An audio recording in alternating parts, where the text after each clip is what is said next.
সংঘাতের জেরে হরমুজ প্রণালীতে ইরানের বিরুদ্ধে আগেই নৌ অবরোধ ঘোষণা করেছিল যুক্তরাষ্ট্র।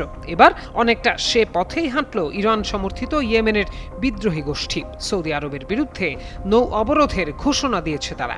সোমবার এক বিবৃতিতে বিদ্রোহী গোষ্ঠীটি জানায়, সৌদি জাহাজ চলাচল লক্ষ্য করে নৌ অবরোধ তাৎক্ষণিকভাবে কার্যকর হবে। বিবৃতিতে বলা হয়, সৌদির আরোপিত অন্যায় অবরোধের জবাবে তারা চোখের বদলে চোখ নীতিতে সৌদি আরবের বিরুদ্ধেই এই সামুদ্রিক অবরোধ কার্যকর করছে। এর আগে ইরান বিদ্রোহীদের প্রতি আহ্বান জানিয়েছিল, যদি যুক্তরাষ্ট্র তেহরানের গুরুত্বপূর্ণ অবকাঠামোতে হামলা অব্যাহত রাখে তাহলে বাব আল মানদেব প্রণালী বন্ধ করে দেওয়ার বিষয়টি বিবেচনা করতে। বিদ্রোহী গোষ্ঠীর ঘোষণার পর ইয়েমেনে সৌদি নেতৃত্বাধীন জোট জানায় তারা শক্তি প্রয়োগ করে জবাব দেবে।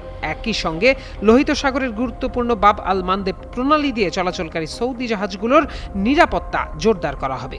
এই প্রণালী পুরোপুরি বন্ধ হয়ে গেলে বিশ্বের মোট তেল সরবরাহ প্রায় 7% কমে যেতে পারে, কারণ সৌদি আরবের অধিকাংশ তেল রপ্তানি এই পথের ওপর নির্ভরশীল।